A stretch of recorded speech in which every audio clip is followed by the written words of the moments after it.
All right, party people, let's get it. If the USMLE gives you a patient with a history of calcium oxalate urolithiasis, how would you treat this patient? Now, obviously, they're going to give you a bunch of option choices and whatnot, but just for your own knowledge, understand that besides hydration, increasing water intake, the pharmacologic agent recommended to reduce the recurrence of calcium stones is thiazide, such as hydrochlorothiazide. To clarify, urolithiasis is a general term referring to stone formation in the urinary tract, which includes nephrolithiasis, this has to do with kidney stones, or ureterolithiasis, that's ureteral stones. The next obvious question where they could take it up if they want to make it more difficult is, what is the mechanism of action of thiazides? Please understand that thiazides inhibit sodium chloride symporter on the apical membrane of the early DCT, that's distal convoluted tubule. The symporter normally reabsorbs sodium and chloride from the urine. By inhibiting it, thiazide reduces sodium reabsorption. The apical membrane refers to the side facing tubular lumen, aka urine, while the basolateral membrane faces the blood. B for blood, basolateral to blood, remember that.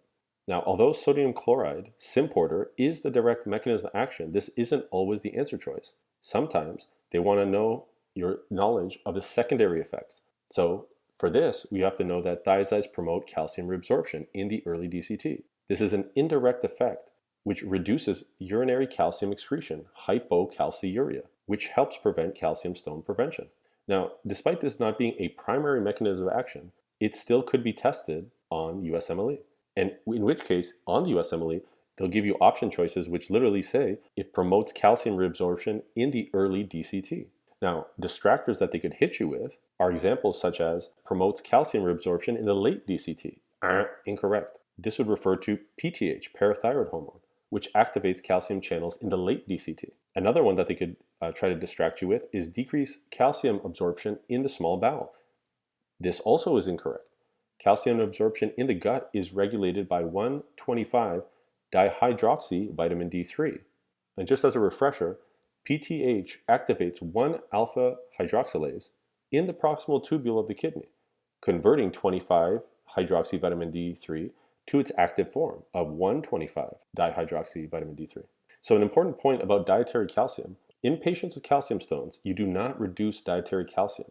You might be asking why, and it's because dietary calcium binds oxalate in the gut. Reducing calcium leads to more free oxalate absorption, which increases the risk of stone formation. So decreases phosphate concentration.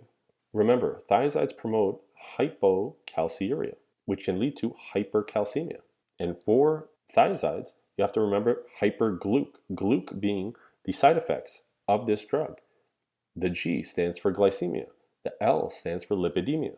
The U stands for uricemia, also can cause gout. C stands for calcemia, and this is due to the hypocalciuria. Another incorrect choice, something to definitely keep in mind, is that they might give you an option of it promotes stone dissolution by acidifying the urine in the late DCT. This sounds complicated, but in fact it's wrong. Alkalinization of the urine helps dissolve calcium oxalate stones. You can give thiazides with citrate, a weak base, to alkalinize the urine. Calcium phosphate stones form at a higher pH and can be dissolved with acidification. Struvite stones from urease-positive organisms such as Proteus are large and also dissolve better in acidic urine, though they often require surgery. So the takeaway for this video is basically just remember that the main mechanism of action of thiazides is to inhibit the sodium chloride symporter in the early DCT. A relevant and secondary effect that you need to know, specifically for calcium stones, is that it promotes calcium reabsorption in the early DCT. All right, that's it for this one. Go crush it.